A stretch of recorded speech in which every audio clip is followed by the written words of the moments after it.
Ulangan pasal 22 ayat 1-4 tentang tolong-menolong. Apabila engkau melihat bahwa lembu atau domba saudaramu tersesat, janganlah engkau pura-pura tidak tahu. Haruslah engkau benar-benar mengembalikannya kepada saudaramu itu.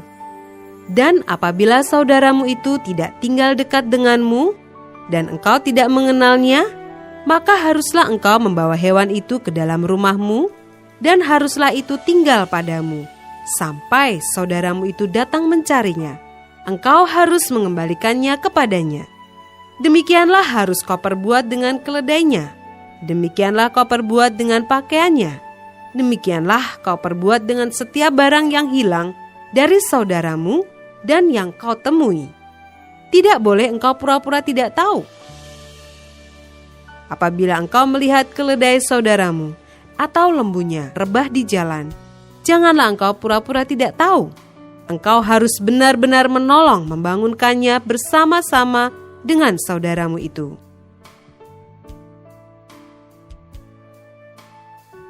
Ayat 5-12. Berbagai-bagai peraturan.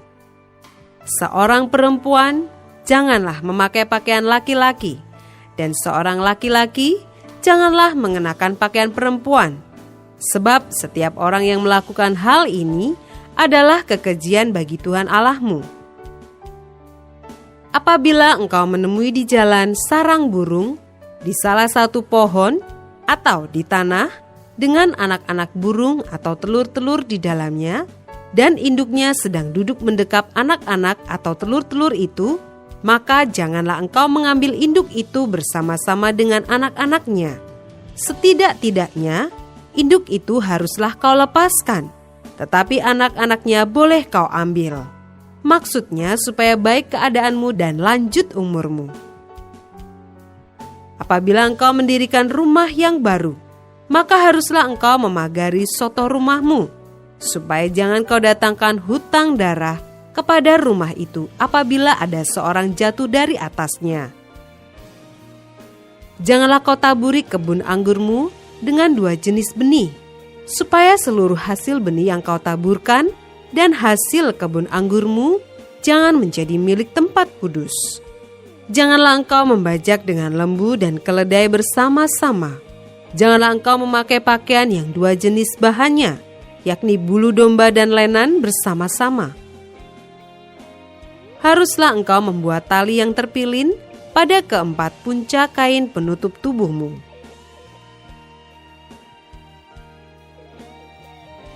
Ayat 13-30. Hukum perkawinan. Apabila seseorang mengambil istri dan setelah menghampiri perempuan itu menjadi benci kepadanya, menuduhkan kepadanya perbuatan yang kurang senonoh, dan membusukkan namanya dengan berkata, perempuan ini kuambil menjadi istriku, tetapi ketika ia kuhampiri tidak ada kudapati padanya tanda-tanda keperawanan. Maka haruslah ayah dan ibu gadis itu memperlihatkan tanda-tanda keperawanan gadis itu kepada para tua-tua kota di pintu gerbang. Dan ayah si gadis haruslah berkata kepada para tua-tua itu, aku telah memberikan anakku kepada laki-laki ini menjadi istrinya. Lalu ia menjadi benci kepadanya. Dan ketahuilah, ia menuduhkan perbuatan yang kurang senonoh dengan berkata, tidak ada kudapati tanda-tanda keperawanan pada anakmu, tetapi inilah tanda-tanda keperawanan anakku itu.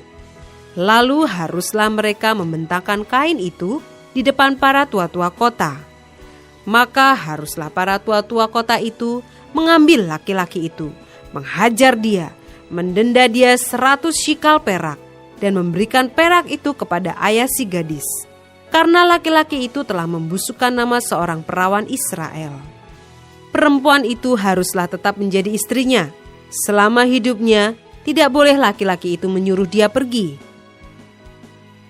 Tetapi jika tuduhan itu benar, dan tidak didapati tanda-tanda keperawanan pada si gadis, maka haruslah si gadis dibawa keluar ke depan pintu rumah ayahnya, dan orang-orang sekotanya haruslah melempari dia dengan batu, sehingga mati, sebab dia telah menodai orang Israel dengan bersundal di rumah ayahnya. Demikianlah harus kau hapuskan yang jahat itu dari tengah-tengahmu. Apabila seseorang kedapatan tidur dengan seorang perempuan yang bersuami, maka haruslah keduanya dibunuh mati. Laki-laki yang telah tidur dengan perempuan itu dan perempuan itu juga, demikianlah harus kau hapuskan yang jahat itu dari antara orang Israel. Apabila ada seorang gadis yang masih perawan dan yang sudah bertunangan, jika seorang laki-laki bertemu dengan dia di kota dan tidur dengan dia, maka haruslah mereka keduanya kamu bawa keluar ke pintu gerbang kota dan kamu lempari dengan batu sehingga mati gadis itu, karena walaupun di kota ia tidak berteriak-teriak, dan laki-laki itu karena ia telah memperkosa istri sesamanya manusia. Demikianlah harus kau hapuskan yang jahat itu dari tengah-tengahmu. Tetapi jikalau di padang laki-laki itu bertemu dengan gadis yang telah bertunangan itu, memaksa gadis itu tidur dengan dia, maka hanyalah laki-laki yang tidur dengan gadis itu yang harus mati. Tetapi gadis itu janganlah kau apa-apakan. Gadis itu tidak ada dosanya yang sepadan dengan hukuman mati. Sebab perkara ini sama dengan perkara seseorang yang menyerang sesamanya manusia dan membunuhnya. Sebab laki-laki itu bertemu dengan dia di padang. Walaupun gadis yang bertunangan itu berteriak-teriak, tetapi tidak ada yang datang menolongnya.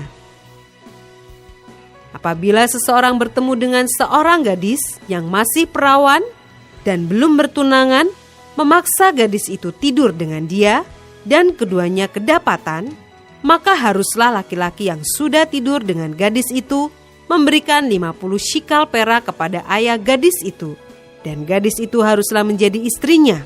Sebab laki-laki itu telah memperkosa dia. Selama hidupnya tidak boleh laki-laki itu menyuruh dia pergi. Seorang laki-laki janganlah mengambil istri ayahnya, dan jangan menyingkapkan punca kain ayahnya.